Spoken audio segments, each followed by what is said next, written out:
বিসমিল্লাহ। দোয়া করি আল্লাহ তাআলা আমার চাচার কবরের মধ্যে বরকত দান করুক।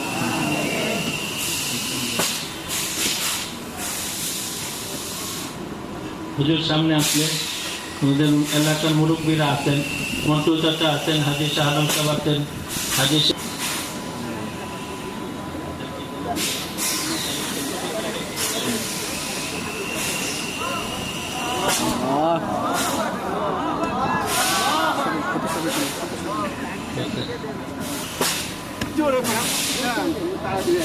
চাচার তো শক্তি আছে দেখা যায়।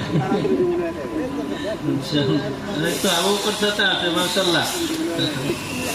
হাফিজ হুজুর রহমতুল্লাহ আলাইহির সময় যত প্রোগ্রাম হইতো বিভিন্ন জায়গায় পল্টন ইত্যাদির মধ্যে আমার এই আবু বকর চাচা কেরাত পড়তেন। তো ইনশাল্লাহ আমরা সামনে ইনশাল্লাহ কেরাত শুনবো ওনার কাছ থেকে।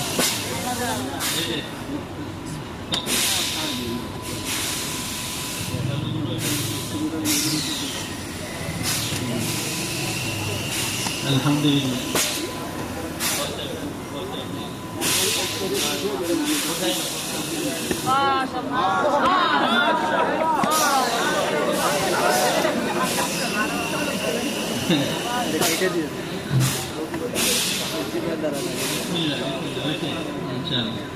আলহামদুলিল্লাহ, অনেক মুরব্বীরাই শরীক হইতে, তোমরা ওইখানে বসা আছো, সবাইকে হাত দ্বারা শরীক হইতে হয় না, তোমাদের বসার মধ্যেই শরীক।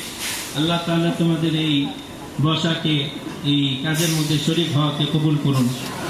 দোয়া করি যাতে আল্লাহ রাব্বুল আলামিন আমাদের এই কাজকে তাড়াতাড়ি করে দেন। আমরা খুব ভালো করে জানি তোমরা যেখানে আছো, এই আমাদের বিশেষ করে টিন শেড যে ভবনটা, এটা সেপ্টেম্বর মাসের মধ্যেই ডেট শেষ, তবুও তাকে অনেক রিকোয়েস্ট করে এই কথা বলা হয়েছে যে আমরা রমজান পর্যন্ত আমরা থাকি, আর এখানে ইনশাল্লাহ কাজ শুরু হয়ে যাবে। কাজ হলে ইনশাল্লাহ ছেলেদেরকে আমরা এখানে উঠাতে পারবো, নামাজ শুরু করতে পারবো।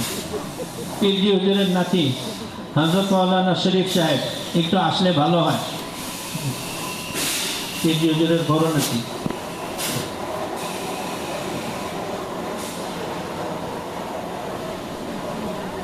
চাচার সাথে পরিচয় শরীফ ভাই একটু